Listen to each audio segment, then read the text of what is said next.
My name is Amber Dawson. I'm 34 years old. And the morning my sister called to tell me our father was dead. He was sitting 3 feet away from me stealing bacon off my plate. 6:30 in the morning.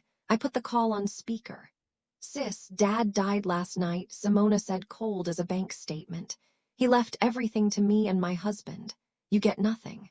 Behind her, my brother-in-law Braden laughed. Finally, you're out. My father sat down his coffee, leaned toward that phone, and said something I'm not going torpeat yet because Simone didn't get to hear it that morning.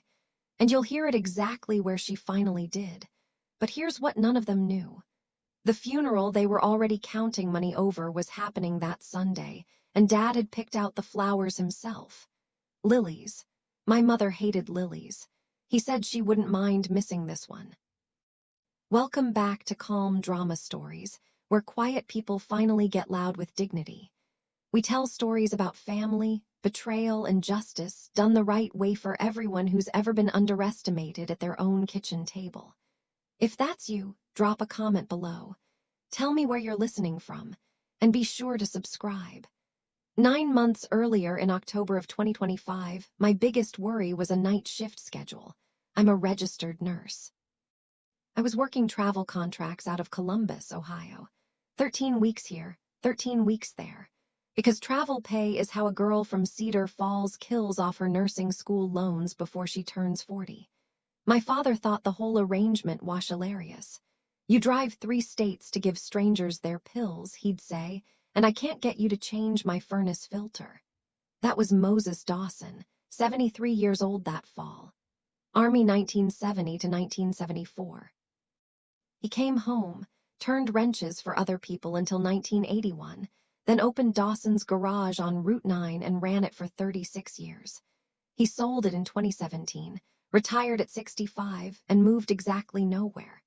The same house on Maple Ridge Road he and Mom bought in 1984 and paid off in 2009. He wasn't rich. He was paid off rich. Small-town rich. The kind of rich that doesn't show up in a man's shoes but shows up later in a courthouse. Mom Carol died in March of 2023, and Dad grieved the way he fixed engines quietly, daily, without asking anyone to watch. Every Saturday night, he wound the little brass clock she kept on the mantel because Carol always said a stopped clock made a house feel dead. He cooked. He drove his 1978 F-150 that he'd restored bolt by bolt. He called me every Sunday and I called him. We were fine. Everyone was fine. Then on a bright October afternoon, my 73-year-old father climbed a ladder to clean his own gutters because asking for help was never going to be his best event. He fell 8 FT and landed wrong. Broken right wrist, the kind that needs a small surgery. Plates and pins. 6 to 8 weeks of healing. Not a tragedy, an inconvenience with hardware. I was mid-contract in Texas, and I still made it to the hospital in Cedar Falls inside 48 hours because that's what you do. When I walked into his room, my sister Simone was already there with flowers, and her tears were arranged as carefully as the flowers. Her husband Braden was shaking the surgeon's hand like he was closing on a duplex. Braden sells mortgages. He has a voice like warm syrup and a handshake he practices. You fly back to your patients, Amber, he told me, squeezing my shoulder. Family takes care of family. At the time, it sounded like kindness. It took me months to hear it for what it was. A man assigning himself the keys. I did ask questions before I left. I'm a nurse. Discharge plans are my native language. I asked to see Dad's paperwork, his follow-up schedule, his medication list. Braden smiled and said it was all handled, all filed, all at the house. Simone said, "We've got this, sweetie, you're so far away." Dad, doped and cheerful in the bed, gave me a thumbs up with his good hand. Go on, kiddo, I'm surrounded by professionals, so I flew back to Texas. I want to be honest with you about that because it matters later. I didn't leave because it didn't care. I left because the 2 people standing closest to him kept telling me everything was handled. And one of them had already decided exactly how handled things were about to get. Dad moved into Simone and Braden's place that November, 15 minutes from his own house. Just a few weeks, they said, until the cast came off. And here is where the first paper appeared, the honest one. His right hand was in a cast. He couldn't sign checks. He couldn't drive. So Braden brought in Anatary and Dad signed a limited power of attorney. Bill paying only with his clumsy left hand. I want you to hear me clearly. That document was legal, reasonable, and boring. Your own mother would have signed one. I would have. That's what makes this kind of thing work. It never starts with a crime. It starts with a favor. Simone posted a photo that week. Dad at her kitchen table, soup in front of him. Caption reading, "Blessed to care for my daddy. Family is everything." 200 likes. Half off Cedar Falls commented, "Hearts." Meanwhile, on a Sunday call, Braden was walking me through their plans and referred to the house on Maple Ridge, the one my parents paid off as the asset, dropped casually, the way you'd say the weather. I noticed it. I even said, "You mean the house?" And he laughed and said, "Realtor brain, sorry." Dad noticed things too. He told me much later. He noticed Braden brought the power of attorney papers to his bedside instead of the kitchen table. He noticed the pen was already uncapped, but his wrist ocked. The pain pills made everything feel like a matter for tomorrow, and the paper said what it said. Bills only. He read it twice and signed. It was the last thing they ever showed him before asking him to sign it. Then the wall went up one polite brick at a time. My Sunday calls started landing on Simone instead of Dad. "He's napping. He's tired, hun. I'll tell him you called." 3 weeks straight, I did not hear my father's actual voice. His old flip phone broke. So I bought him a smartphone, set it up myself, loaded my number, and shipped it to Simone's house. The package went missing. I shipped a second one with tracking this time. "Delivered," said the email. "Oh, that," Simone said. "Dad didn't want it. You know how he is with technology." My father rebuilt a carburetor the year he turned 70. He is not afraid of a telephone. I knew something was off. I want that on the record. I asked to talk to him directly. I offered to schedule a video call. I asked which doctor was following his wrist so I could call the office. And every single time I hit the same soft wall. "He's resting. We've got it. Why are you being like this?" Here's the thing nobody tells you about situations like ours. When a grown man is legally competent and his caregivers say he's fine. A daughter 2 states away has no lever to pull. There's no agency you call because your sister keeps answering the phone. I was a nurse under contract, 13 weeks locked with loans to pay, and the only 2 witnesses inside that house kept smiling at me through it. Simone ended one of those calls with a line I've never forgotten. "You chose your career, Amber. Let the people who stayed handle it." I flew home for Christmas anyway. And at that dinner table, my father's chair had been moved to the corner. Christmas of 2025. Dad had just turned 74 that December and the cast was off. But something else had been fitted onto him, a smallness. He sat in the corner of Simone's living room while sheensword questions aimed at him. "Dad, how's the wrist? It's healing great, isn't it, Daddy?" He was thinner, quieter. His coffee was decaf, doctor's orders, though no doctor of his had ever said so. I got him alone for 10 minutes on the back porch, both of us pretending we needed air in 30 degrees weather. He looked at me sideways with the old spark and said, "My checkbook's been on a diet, kiddo." I asked what he meant. He said, "Statements used to come to the house on Maple Ridge. Now everything was paperless and the passwords lived with Braden." He'd asked to see the accounts twice. Both times Braden clapped him on the shoulder and said, "That's what you got me for." I went back inside and asked Simone calmly in the kitchen if we could all sit down after the holidays and go over Dad's finances together. Braden materialized like he'd been summoned. "Family doesn't need lawyers, Amber. Unless you're accusing somebody. Notice the move." I asked about statements. He introduced the word lawyers. Then Simone started crying right on schedule about everything she does, about how nobody appreciates the person who stayed. And my father, because he is decent, and because decent men make soft hostages, patted my arm and said, "I'm fine, kiddo, don't start a war at Christmas." On January 6th, I signed another 13-week contract in Texas. I've signed a lot of paperwork in my life. That was the most expensive signature of mine you'll hear about night. By February. The Sunday calls gone from screen to scripted, and I'd had enough. I took 4 days off between shifts, told nobody, and flew home, my little ambush of love. Simone opened her door surprised and recovered fast. Oh no, you just missed him.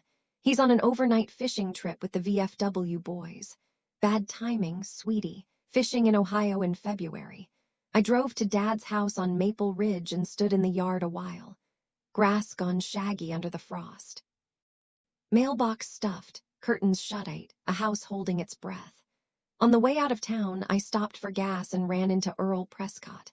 My father's oldest friend, 75 years old, ran the Prescott Funeral Home for 4 decades before his sons took it over. Buried half of Cedar Falls with his own hands and cried at most of them. Earl looked at me strangely. Moses hasn't been to a post meeting in 3 months, honey.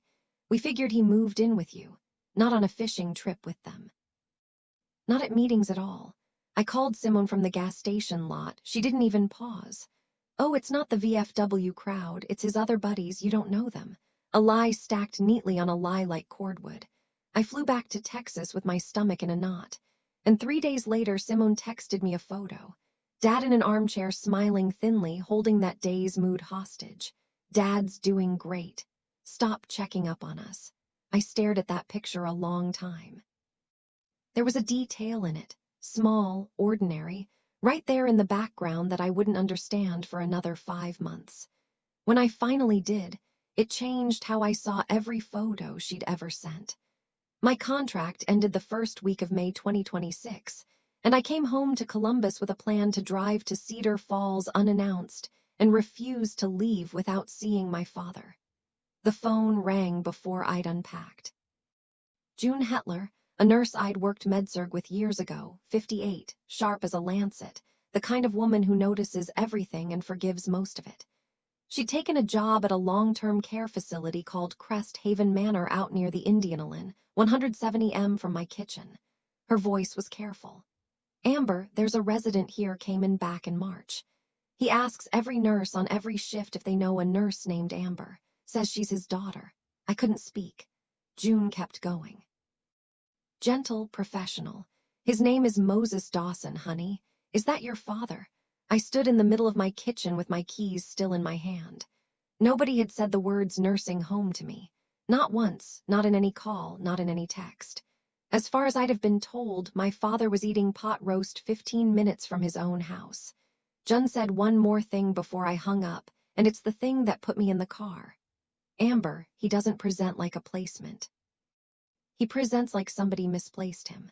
I didn't call Simone. I didn't call Braden. There are conversations you have by phone, and there are conversations you have in person in daylight with paperwork. I got in the car. Before I tell you what I found in that building, let me say this to every one of you with an aging parent. Ask them today kindly over coffee. Who holds your power of attorney? And have you seen your own bank statement this month? Not to accuse anyone, just to know. It's the one question I didn't ask in time, and it cost my father everything but his life. If this story is hitting home, take 2 seconds and hit subscribe, because what my father did when he got out deserves witnesses, and you're going to want to be one of them. 3 hours of highway, and I spent every mile of it being a nurse, because being a daughter would have put me in a ditch. Crest Haven Manor set off a county road behind a sign with 2 burned-out letters. Inside, the smell hit first. Cheap disinfectant over something older. A call light blinking down the hall with nobody moving toward it. A television talking to a row of empty chairs. I counted staff the way I count on every unit I've ever walked. 1 aide for a wing that needed 4. The medication cart parked and locked at 11 in the morning with the 900 meds still signed out as pending. I don't say any of this to shame the aides. Understaffed people can't pour from an empty building. I say it because my father had been living in it for 10 weeks while my sister posted about family being everything. Snorts he was in a shared room at the end of the East Hall, second bed by the window that didn't open. My father, Moses Dawson, who once carried an engine block across a shop floor out of pure stubbornness, was maybe 15 pounds lighter, gray stubble on his jaw, wearing a shirt I didn't recognize that fit him like a borrowed apology. But his eyes came up when the door opened, and his eyes were his eyes, sharp, whole, present. He looked at me a long second, and what he said first broke me worse than tears would have. Took you long enough, kiddo. They told me you knew, told me you signed off on it. They hadn't just hidden him from me. They'd hidden me from him, and told each of us the other one had agreed to all of it. We spent an hour untangling 7 months off careful lying, and every knot had the same 2 sets of fingerprints on it. His flip phone hadn't broken. Simone took it to protect him from scam calls. My smartphones never reached him. He'd never heard about either one. My letters, and I'd sent 4, never made it past whoever collected the mail. Back in March, Braden told him they needed him out of the house for 2 weeks. Just 2 weeks while they repaired the guest room floor. The 2 weeks came and went. When Dad pushed, Braden's answers got shorter. And then one day, the answers were a hallway at Crest Haven and a roommate named Gus who yelled at the ceiling after dark. And through all of it, they told him I knew that I was too busy, that the nurse couldn't be bothered with her own father. He kept a torn corner of an envelope in his wallet with my old cell number on it in pencil, the only number they couldn't cancel. But the hall phone required staff to dial out, and staff at Crest Haven were a rumor. I did what I do. I asked him the date, the month, the president. I had him count backward from 100 by 7s just to see him roll his eyes at me. It's Tuesday.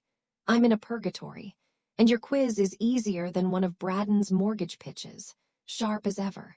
There was nothing wrong with my father's mind, and that fact was about to matter enormously. Then he glanced at the door, lowered his voice, and said the sentence that turned my worry into something colder. Kiddo, whatever paper they used to put me in here, I never signed a second one. I walked to the front office with my RN license number ready and my nurse voice on. The administrator was a tired man with a tie the color of oatmeal, and he recited the script he'd been handed. Only the responsible party could authorize a transfer, and the responsible party was Mr. Braden Voss, who held power of attorney. I asked one question. Does Mr. Dawson have a diagnosis of cognitive impairment on file, dementia, incapacity, anything? Silence while he clicked. There wasn't one because none exists. My father was admitted as a voluntary placement on paperwork submitted by his POA with a vague letter about needing support with daily living. A competent adult is not a package in storage. He can discharge himself. Full stop. I said it politely, and then because the tie kept opening and closing his mouth, I added, or we can call the long-term care ombudsman together and walk through the intake file page by page. I have the afternoon. It's remarkable how fast paperwork appears when you offer to read it with a state official. 20 minutes later, my father sat at that desk and signed his own discharge. Right-handed, healed, unhurried, letters carved clean, the M leaning left the way it has since 1974. First thing I've signed in 6 months, he said to the room, and it's a jailbreak. June hugged him at the door and tucked a sleeve of cookies from the staff room into his jacket like contraband. The facility would notify the POA by certified mail. The administrator said, "Fine," I said. "Mail takes days." On the drive home, somewhere past the county line, Dad watched the fields peel by and said quietly, "They think I'm filed away, kiddo. Let's not correct them just yet." I set Dad up in my apartment in Columbus. My couch pulled out, his blood pressure pills refilled, real coffee, caffeinated. Doctor's orders be damned. Then we went to a bank branch together because Moses Dawson was still the account holder of record, and an account holder is entitled to his own statements. The printout was 11 pages. He read them the way he used to read a diagnostic report on a wrecked engine. Slow twice. No cursing. In 5 months from November through March, $187,000 had left my father's accounts. 46,000 of it labeled care expenses. For a man eating instant potatoes at Crest Haven. 89,000 wired to something called BV Capital LLC. You can guess whose initials those are. 52. 0 to a loan server attached to a condo in Florida that Simone and Braden bought in 2022 at the top of the market. $25,000 remained. A working man's whole quiet fortune gone in a season. And stapled behind the statements a courtesy copy of something worse. A home equity line of credit application on the Maple Ridge house. $150,000. Pending approval. Signed Moses Dawson on April 14th. On April 14th, my father was 170 m away asking nurses if anyone knew his daughter. I called Simone that night. One call, one chance, and I kept my voice level. Tell me your side. I'm listening. What she said back told me everything about where her heart had gone.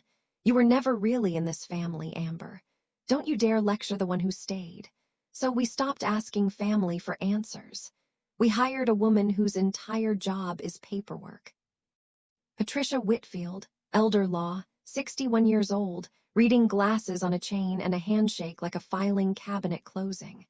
Her office smelled like toner and lemon drops. She listened to the whole story without moving, then said the sentence that made my father fall professionally in love. Documents don't cry, Mr. Dawson. That's why I like them. She moved fast and completely legally. And I want you to hear the order because this is the part that protects people. First, Dad signed a notarized revocation of every power of attorney in existence delivered to the bank, the county recorder, and every institution he'd ever touched. Second, a signature dispute letter to the Hellilock lender, which froze that application where it stood. No money had moved yet, which meant the house was still clean. Third, a report to Adult Protective Services and a fraud affidavit with the bank, both of which start clocks that even a smooth talker can't stop. Then Patricia laid out the problem. Civil recovery I can get, criminal intent is harder. He'll say, Dad authorized everything verbally. These men always say that. And buried in the bank's file was the thing we didn't have before. A second power of attorney, full financial authority, notarized January 12th, submitted in January, the one Dad never signed. Patricia slid it across the desk. For criminal charges, it helps enormously if they use a forged instrument again, somewhere public, somewhere witnessed. Fraud in a drawer is a lawsuit. Fraud performed for an audience is a conviction. My father studied that page for a long, quiet minute, the loops of a signature that wasn't his, over his own name. Then he looked up at me and asked me to bring him his Army discharge papers. We drove to Cedar Falls on a Tuesday morning when Braden would be at his office selling somebody a 30-year promise. My key still fit the back door of the Maple Ridge house. Some oversights are gifts. Inside, the air was stale in a way that insulted him. The filed drawers in the den hung open, picked over. Mom's suitcase sat unzipped on the guest bed with her good jewelry box empty beside it. And on the mantel, Carol's little brass clock stood dead at some long-gone afternoon because no one had wound it in 7 months. Dad stood in the middle of his own living room like a man visiting a museum of his life. "See months," he said. "The house doesn't even smell like mine anymore." Then he went to the bedroom and knelt, slow but steady, and pulled his old Army footlocker from under the bed. Still locked. The one thing in that house Braden hadn't cracked. Because to a man like Braden, an old soldier's boxes, furniture inside in order, squared away like it was 1974. His DD-214 discharge papers with his true signature inked when he was 22. The original deed to the house. His medals wrapped in a handkerchief, and a letter envelope soft with handling marked in my mother's round hand for Moses when I can't say it myself. He didn't open that one there. He carried the whole locker to the kitchen, set it on the table where every big decision in our family has ever been made, and laid the forged power of attorney down next to his discharge papers. Then my father went very, very quiet, and I have learned to pay attention when quiet men get quieter. 2 pieces of paper side by side on a kitchen table in the house, they were both about 52 years apart. The signature on the DD-214 1974. The M in Moses leaning hard left like a man walking into wind. The crossbar of the T in Dawson dragging long past the letter, a tail on it always. Ink pressed deep. He signs like he means it. And then the signature on the second power of attorney dated January 12th, 2026. Round, even polite. Every letter behaving prettier than I ever wrote in my life, Dad said, tapping it, even before the wrist. Butt handwriting wasn't the knife. The date was the knife. I'd already pulled his medical records. He'd signed a release making me his healthcare contact the day after the jailbreak. And on January 12th, my father was at the orthopedic clinic from 9 in the morning until 11:30, having hardware checked under light sedation, initialed in by a medical assistant at every step. The notary stamp on that power of attorney says it was executed at 10:15 that same morning at an office 20 m from the clinic. A man cannot be sedated in one town and signing in another. The paper didn't just lie. The paper told on itself. Dad sat back and something in his face settled. Grief clocking out and a decision clocking in. "Dead men don't sign papers," he said. I asked him what that meant. "Their notary friend stamped a ghost, kiddo, so let's introduce them to a real one." Then he opened my mother's letter at last and read it alone by the window. And when he came back to the table, he only shared one line with me. "Don't you let the quiet ones fool you, and don't you dare go quiet yourself." The certified letter from Crest Haven landed in the Voss mailbox that Friday, and my phone started detonating before noon. "Braden, voicemail 1, syrup gone, all vinegar. You have removed an Atrasisk senior from a care facility without authorization. That's kidnapping. Amber kidnap ping." A mortgage broker quoting law is a dog quoting the mailman, but I'll grant him this. He'd learned the vocabulary. Voicemail 3 threatened an emergency guardianship petition. Dad was confused, declining, being manipulated by a daughter after his money. Read that sentence again and appreciate the craftsmanship. Accuse the other side of the exact crime in your own pocket. Patricia was serene. Guardianship requires an independent medical evaluation. Your father will pass it like a driving test. But she didn't sugarcoat the rest. A contested guardianship takes weeks, gets loud, smears everyone, and here was the real play. Buys time. Time for a frozen hellock to thaw if the dispute hiccuped. Time to move what was left. Men like Braden don't fight to win. They fight to keep the clock running while the money finds the exits. That night, Simone sent me a single text. "No greeting. Dad will choose us. He always needs the ones who stay. You've got a career and an empty apartment. He'll figure out which daughter actually built a life around him." I read it to Dad because we'd agreed. No more secrets managed on his behalf by anyone ever. He looked at it, then out the window, then said in the mildest voice you ever heard, "She thinks staying close to a man is the same as standing by him." He handed me back the phone. "Call Earl. Tell him I finally need that favor he's owed me since 1976. He laid it out at my kitchen table at 9:00 at night over decaf he poured himself as a joke. "They need me incapacitated or dead to finish this." He said guardianships their incapacitated play slow public. So let's give them the other option, the one with better catering. I actually laughed and then I saw his eyes and stopped. He meant it. Let them believe he had died. Not a fake death certificate, not a false report to any agency, not an obituary in any paper. He'd thought about the lines and refused to cross them. No government paper, no insurance, no cops lied to. Just one phone call, friend to family, and a memorial his buddies throw him. Lying to liars isn't a felony, kiddo. I checked twice. The logic underneath wasp your Patricia, even though she'd never touched the theatrics. Greed is a reflex. Tell Simone and Braden the man is gone, and they will not pause to grieve. They will produce that forged will and claim the estate in front of God and everybody because they cannot afford probate questions later. Using a forged document in public out loud to witnesses has an ugly legal name, and it comes with handcuffs. They wouldn't be trapped by us. They'd be trapped by their own paperwork doing what it weighs for. I sat with it, and my old habit spoke first. The one that thinks I'm responsible for every outcome in every room. If this goes sideways, you're the one they'll call crazy. They'll use it in the guardianship. He nodded like he'd already been there. I've been called worse by better. Then he smiled, and for a second he was 50 again. We just need a man the whole town believes. Lucky for us, I know the fella who buried half of it.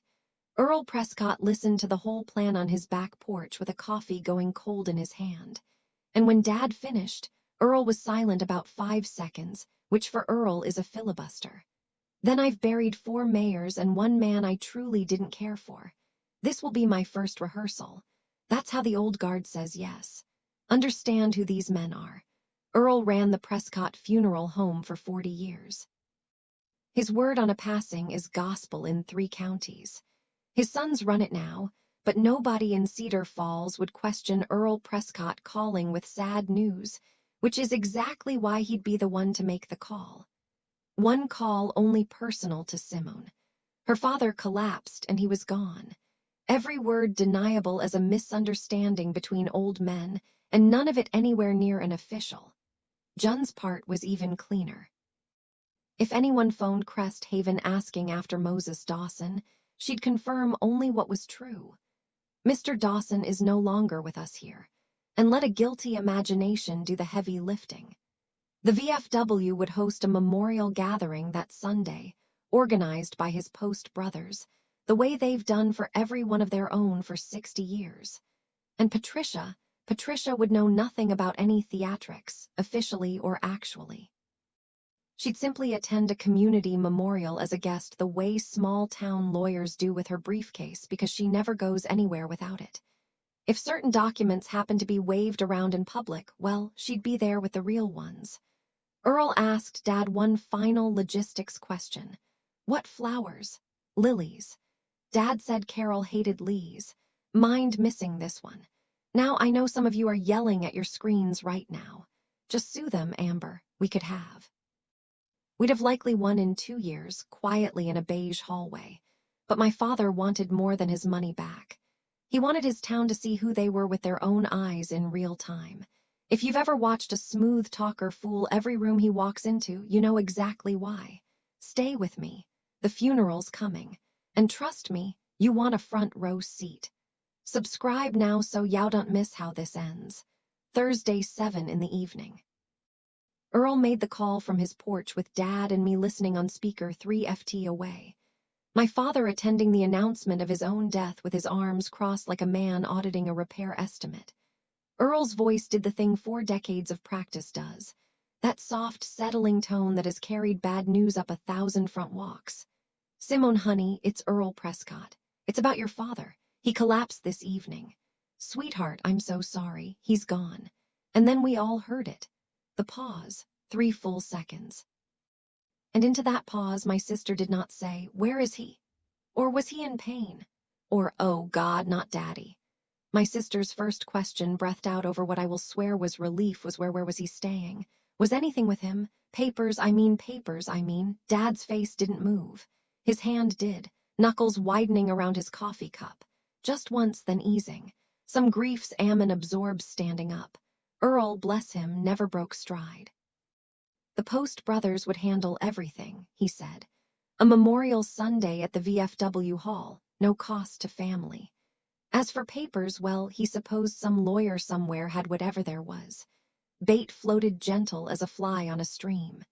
Simone said thank you in a voice already 3 rooms away doing math. She did not ask to see her father. She did not ask a single question about him, only about what he'd left behind, as if the man were packaging. We found out later from phone records what happened 23 minutes after that call ended. Braden dialed the Helilock lender's office line at 7:41 at night and left a voicemail asking about disbursement timelines. Grief has a schedule, apparently his runs on business hours, which brings us back to where I started. Friday, 6:30 in the morning. My kitchen in Columbus, bacon in the pan and my father across the table stealing it. The phone lit up. Simone. I put it on speaker and set it between us next to the coffee.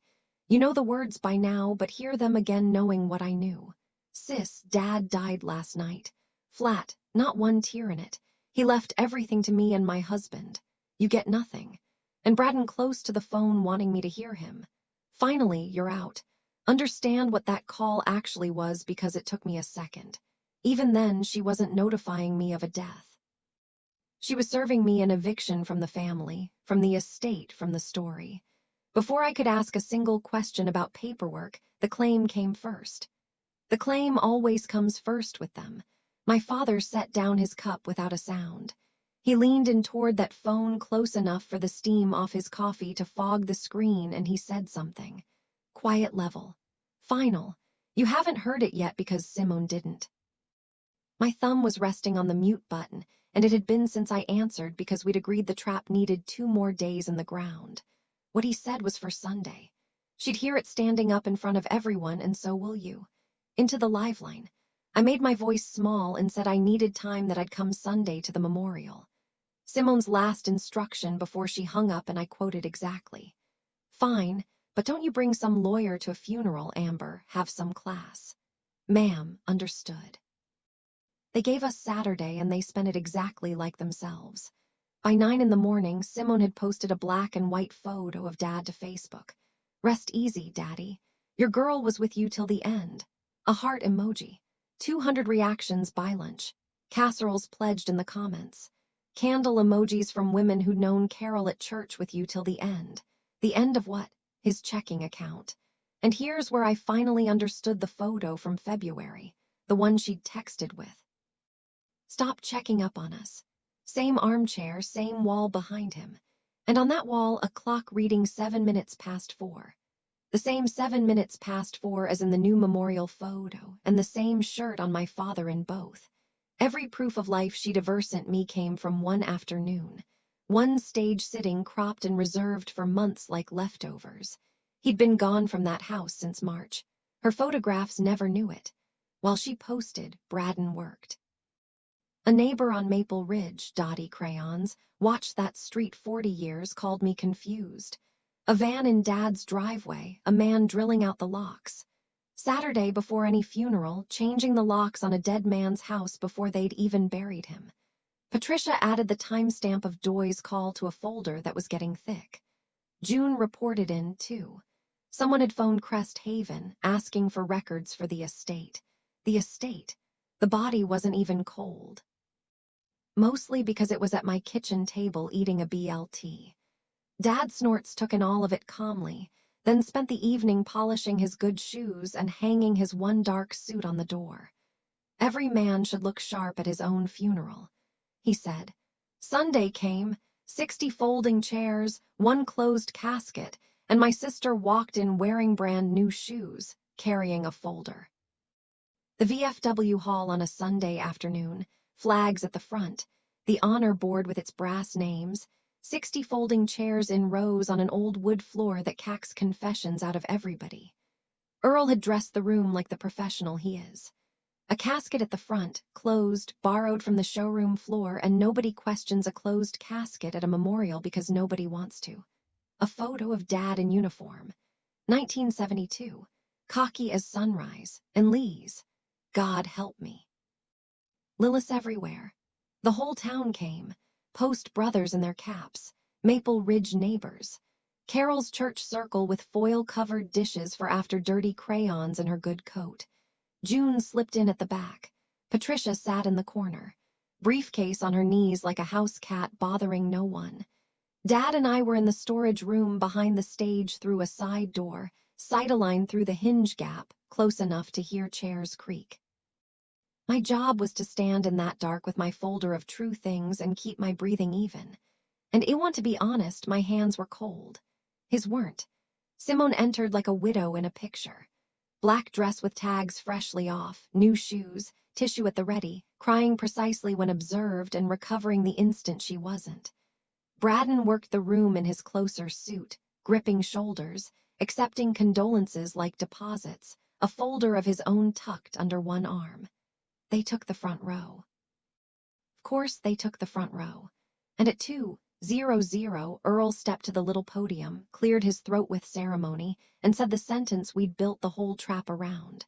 Before we share our memories of Moses, the family has asked to say a few words about his affairs. His affairs. They'd requested it themselves that morning. Lambs volunteering for the spit. Braden took the podium the way he takes everything like it had been holding his place. He gripped both sides, bowed his head a beat for effect. And began. Moses was family, and family honors a man's wishes. Then he opened the folder and produced it. Cream paper, blue backing, a document with weight. Moses had a will drawn up this past April. In it, he leaves his home on Maple Ridge Road. His accounts and his truck, everything to his daughter Simone and to me. Signed April 20th, 2026. The room made a sound, not words. Wood. 60 chairs shifting at once as 60 spines straightened. Dyron said the way she says it about late tomatoes, and bad men and heads turned toward each other all down the rows, because everyone in that hall had heard Moses Dawson brag about his nurse kid for 3 decades, and this arithmetic did not add up to the man they knew. Braden should have stopped there.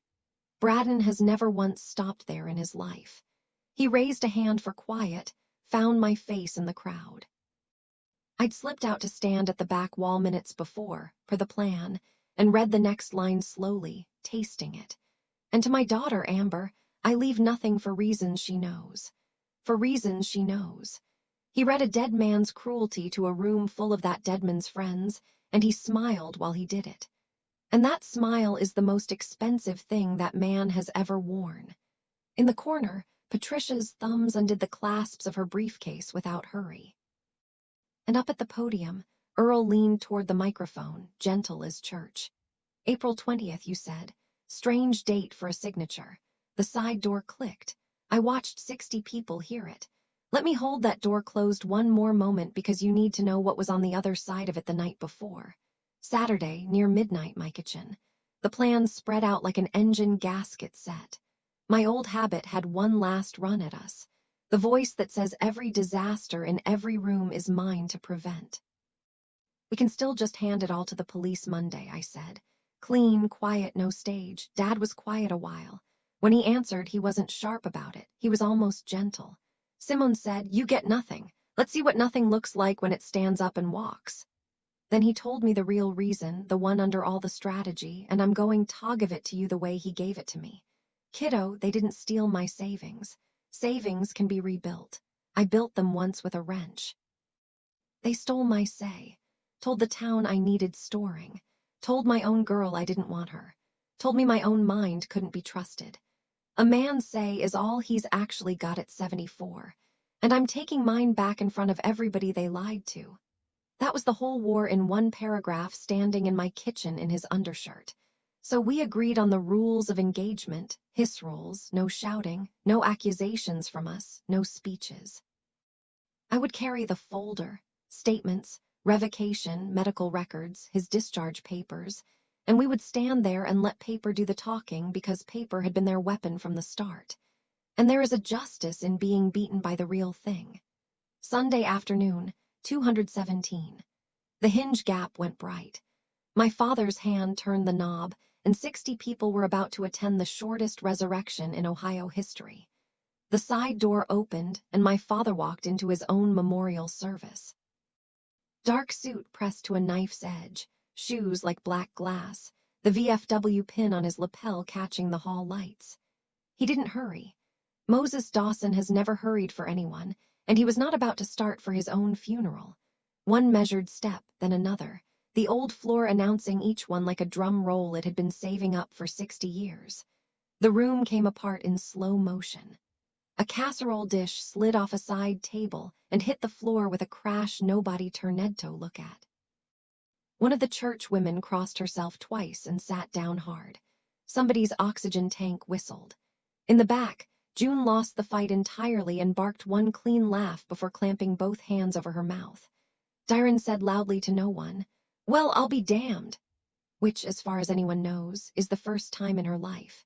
Simone did not scream. Simone stood up and then simply stopped operating. White as the lees, 2 black tracks of mascara moving south while the rest of her face forget its lines. And Braden froze at that podium with the forged will still raised in his right hand at shoulder height in full view of 60 witnesses and 1 lawyer. A salesman photographed mid-pitch by every eye in the room. Dad reached the podium, adjusted the microphone downward with 2 fingers, the way he used to fine-tune a carburetor. He looked at the casket. Nice box, Earl, little roomy for my taste. Then he turned, found Braden's eyes, and delivered it mild as morning. Dead men don't sign papers, son. Anthe surely don't drink coffee. Braden did what every cornered salesman does. He started selling loudly. This is a sick joke. Braden's voice cracked across the hall. Syrup boiled off. Nothing left but the burn. He's not competent. Look at him. This is elder confusion. He wandered off from his facility. He's been manipulated by her. And his finger found me at the back wall. She took him. She's after the money. This is exactly what the guardianship was for. It's a remarkable thing watching a man drown at a podium. 60 people had just seen my father cross a room like a colonel inspecting a parade ground. And here was Braden explaining that the man was lost and confused. The room did not murmur agreement. The room went quiet in the specific way an audience does when it has stopped being an audience and started being a jury. Simone lunged the other direction for sympathy. "Daddy, we thought," Earl said, and then she spun on Earl, mask slipping sideways. "You lied to me. You called me. You said," and there it was in her own voice in front of everyone. She'd been told her father was dead and never once asked to see him, never called the funeral home, never asked what happened, just booked a podium and found a folder. Nobody trapped her into saying it. Grief that skips the body and goes straight to the paperwork tells its own story. I walked up the center aisle, then unhurried fold her against my chest. And I kept my voice at the level I use for families in waiting rooms. "You were told he collapsed. You called me at 6:30 the next morning about the will. You never asked to see him, not once." Behind me, I heard the pastor of Carol Uncas' old church stand, take his coat and move 3 rows away from the Voss family pew. The room was choosing. Then Patricia stood up, buttoned her jacket, and spoke for the first time. "Mr. Voss, may I see that document you just read to the room? What happened next took 11 minutes, and I have never enjoyed paperwork more." Patricia walked to the front table, the one meant for the guest book, and laid out documents one at a time, announcing each in the tone of a woman reading a weather report. Notarized revocation of all powers of attorney, executed in May, on file with the county and every bank that matters. One orthopedic clinic records January 12th. Mr. Dawson under light sedation 9:00 a.m. to 11:30, staff initials at every stage. 2. A power of attorney notarized allegedly that same morning 10:15 at an office 20 m away. A man cannot be in sedation in one town and signing in another. 3 bank records $187,000 in 5 months, including $89,000 to BV Capital LLC. She looked up pleasantly. The B is for Braden. The V, I assume, does not stand for victim. 4. And a home equity application on the Maple Ridge property signed April 14th when Mr. Dawson was residing at Crest Haven Manor, 170 m from the closing pen. Then she turned to the will itself, still in Braden's hand, dated April 20th, when your father-in-law was residing at Crest Haven. Intake logs show he received no visitors that week. So tell the room, Mr. Voss, who witnessed this will. There are 2 witness signatures on that document, and one of them belongs to a lone officer from Braden's own office. And that man was sitting in the 4th row with a casserole on his knees, come to pay respects. He went the color of oatmeal.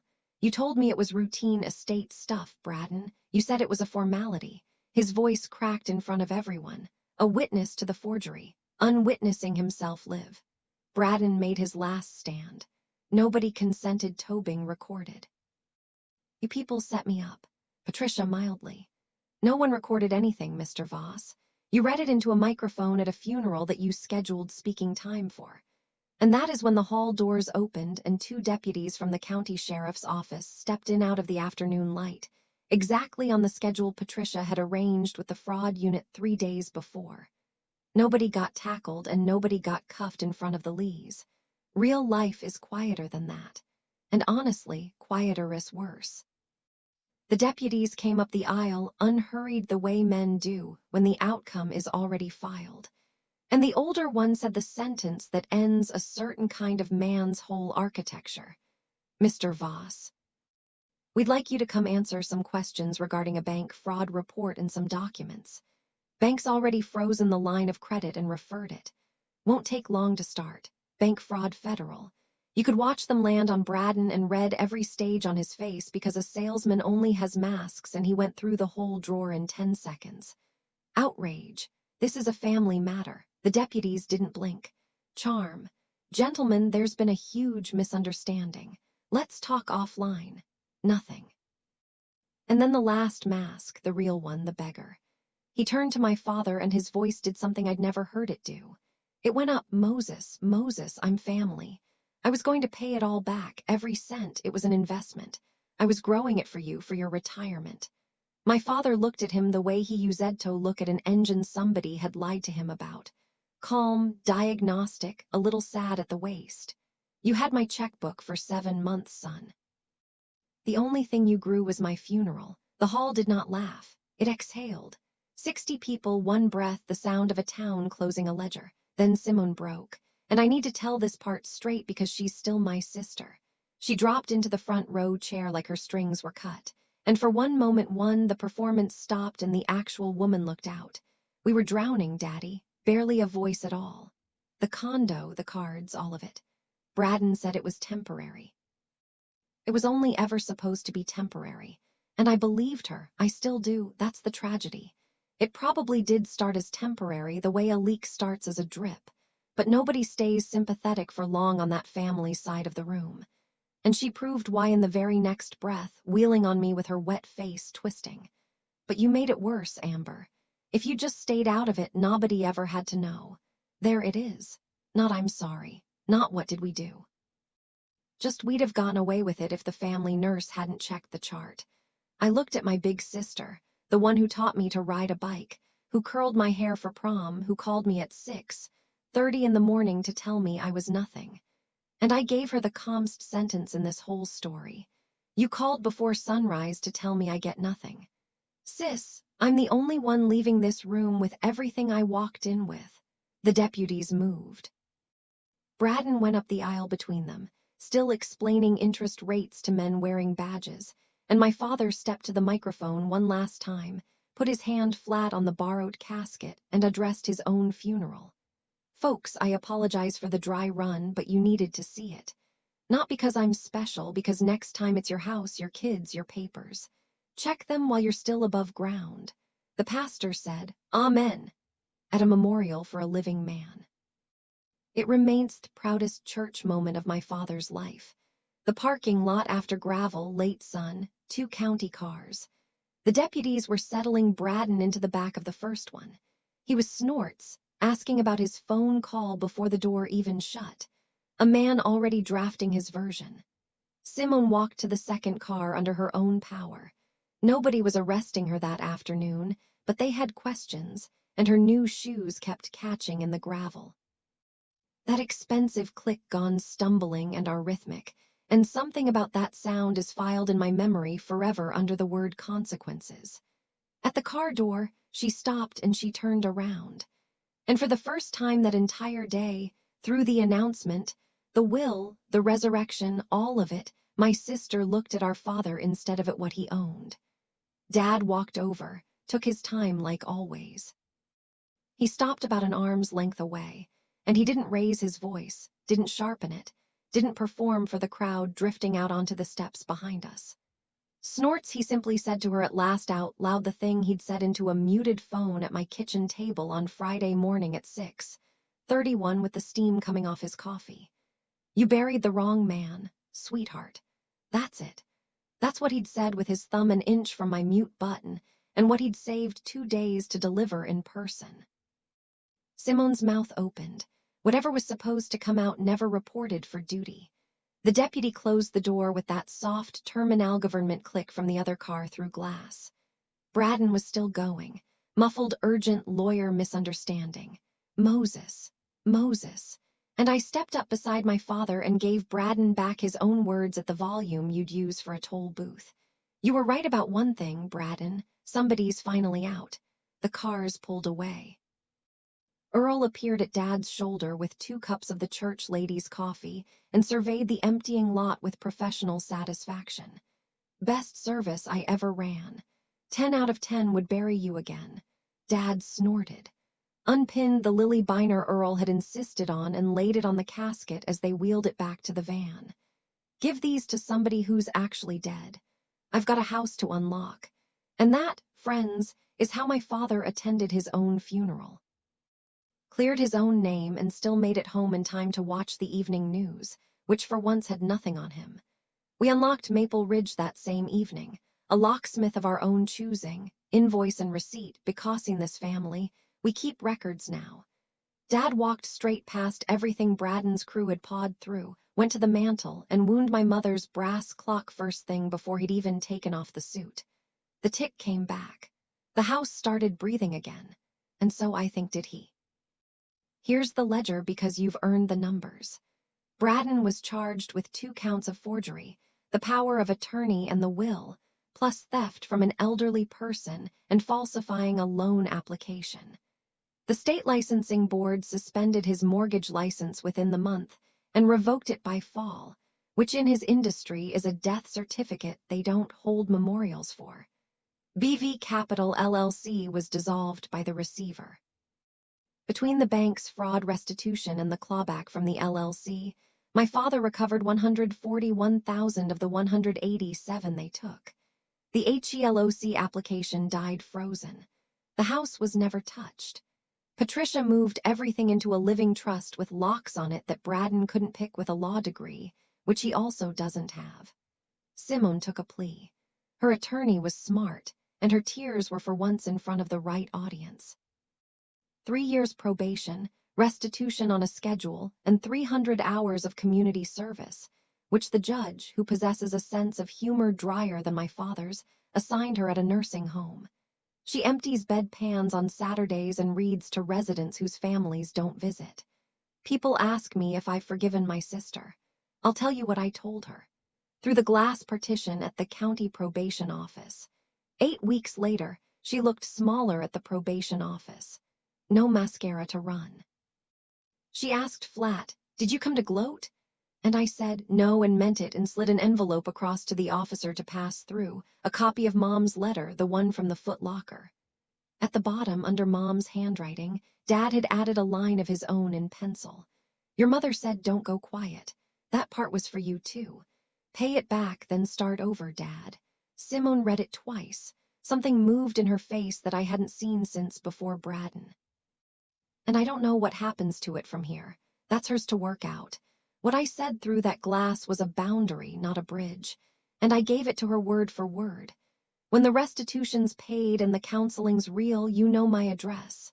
Until then, you get exactly what you offered me at 6:30 that morning. She nodded, understood the terms. First honest transaction we'd had in years.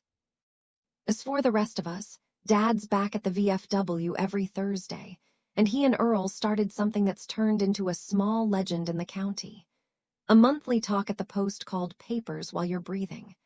2 old men, a folding table, free coffee, teaching people their age, how to read a power of attorney, how to spot a signature that's too pretty, how to make sure the will in the drawer is actually theirs.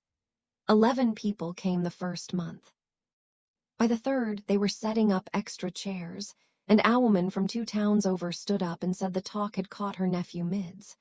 I took a staff position at a Columbus hospital. No more 13 we states. And every Sunday I make the 2-hour drive, and Dad burns the bacon on purpose because he claims I like it that way. Turns out presence isn't a debt you pay off. It's a habit you keep. The brass clock ticks on the mantel. And in his wallet, where the torn envelope with my number used to live, my father now keeps one pressed lily. Best funeral I never had, he says. My father taught me that the measure of a man was never the number in his account. It's whether his say still stands while he's breathing, and whether the people who love him would rather guard his signature than inherit it. That's my story. 1 phone call at 6:30, 1 forged signature, and 1 old soldier who attended his own funeral standing up. If this reminded you to check your parents' paperwork or your own, take it as a sign and do it this week while everybody's still above ground. If you've lived through family greed, tell me your story in the comments. I read them. Hit subscribe. Share this with somebody who needs it.